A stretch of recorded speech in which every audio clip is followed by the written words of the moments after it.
Female, met a guy on Tinder, let's call him Mark, and we did lots together.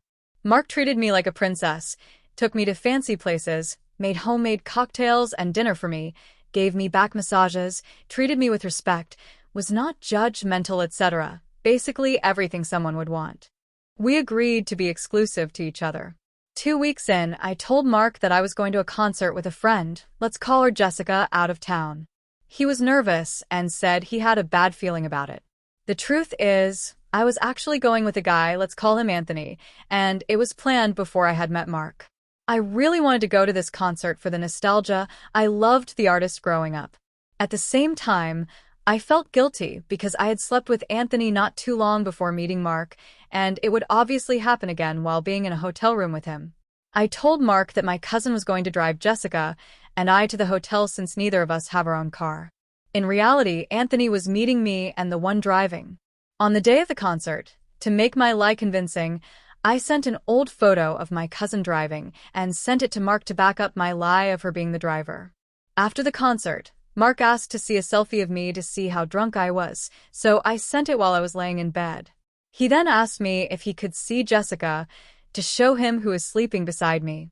In a panic, I messaged her and asked her if she had a selfie of us or something and was telling her he was asking to see who was beside me. She sent a selfie of us and a photo of her sleeping that our other friend had taken a while ago. Perfect, I thought, so I proceeded to save them and send them to Mark. The day after the concert, I was supposed to go home, but Anthony wanted to continue hanging out to see a movie. Like an idiot, I agreed. I responded to Mark's good morning text, but then ghosted him for the whole day. I was afraid that he would try and FaceTime me and see that I'm not with Jessica. He consistently called me and messaged me saying he was worried, and even emailed me in case I lost my phone. The day after ghosting him, I messaged him apologizing with a garbage excuse that I came up with. I said that I was so sorry and that I was feeling like garbage that whole day. I got food poisoning and it made me so exhausted that I just went to my cousin's and slept all day. I said didn't trust being on the road for 2 hours to get home when I kept having to go to the washroom, and that Jessica went home on a bus while I was dying. I lied and said my cousin kept telling me not to message him, yet 'cause she's like he's probably mad and I need to give him time to cool down. Mark and I continued to message about this. He said things like, "You hide a simple sickness from me. I don't know how I can expect you be honest on other things. I really do not know how I can trust you again. This is my struggle now. Ghosting is my biggest red flag. You even saw it in my Tinder profile. Okay, I push myself this time to forgive you, but with 2 conditions. First, I will verify your things you told me.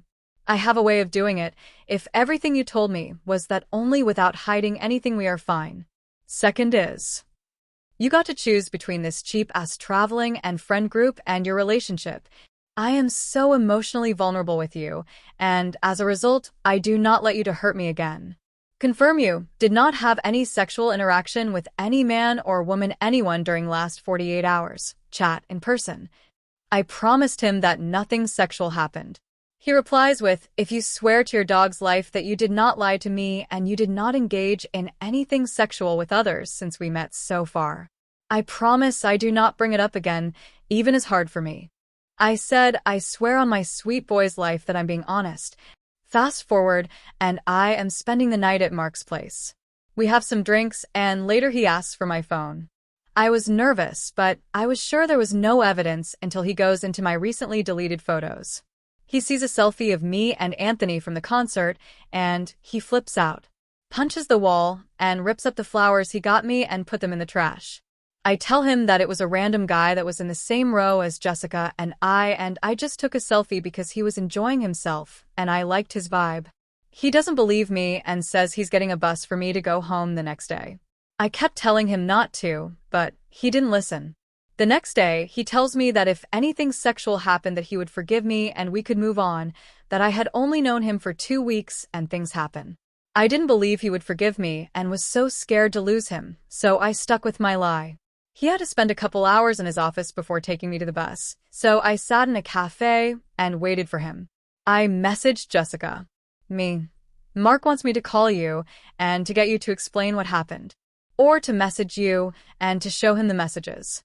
He was going to send me home at 4:30 on the bus, but I've convinced him not to.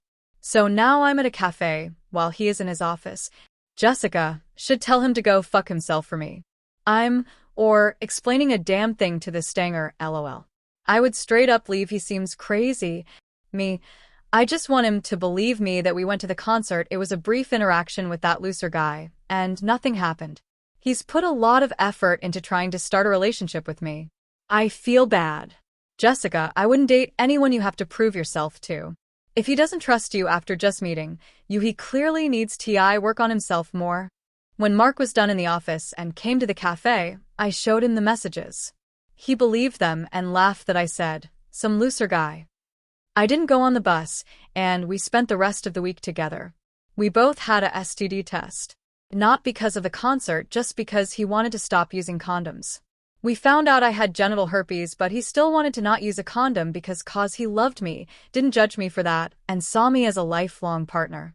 He continued to ask if anything sexual happened those 2 nights because it was probably too soon to show up on an STD test if I had gotten anything for being away for the concert. Again, I lied and said no.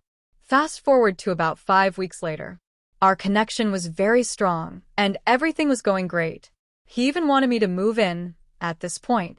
I didn't yet cause I was nervous. Regardless, ever since seeing that photo, he still had questions here and there about it. I would get frustrated and say it's not worth bringing up, and it was resolved.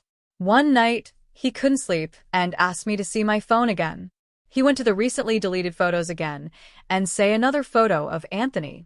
This photo was from before I met Mark and was a selfie of Anthony and I at the water. Mark gets upset and says, "This is the guy from the concert. Who the F*** is he?" I eventually admitted the whole story, as hard as it was to admit to lying. I was so scared to lose him.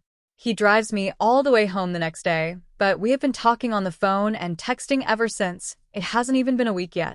He says that he could forgive being honest about cheating, but does not give second chances on manipulation and deception. I so badly want this to work. Anthony means nothing to me, honestly. I have him blocked on everything now. If I was the one that had the tickets, I would have canceled on him and brought Mark instead. Mark says, "So, it only takes someone bringing you to a concert to be able to *CK you." I don't know how to get him to understand that I know what I did was stupid, but I can do better. He keeps saying how he hates Tinder because he doesn't see anyone that he finds more attractive than me. He still tells me that he doesn't hate me and still loves me but doesn't want to get hurt again. Mentions that I was his first love, and it was the first time that he didn't desire anyone else while in a relationship. A few days ago, genital warts appeared on him. So now I have given this poor man herpes, with his consent, and HPV, by mistake. He keeps saying that I completely destroyed his confidence, his heart, and his health. Since he still feels so strongly for me, I have a little bit of hope, but he tells me that I shouldn't. He says he's only responding to me because he doesn't want to hurt me by ignoring me and wants to help me move on. He's such a sweetheart, and I hate this myself and this situation.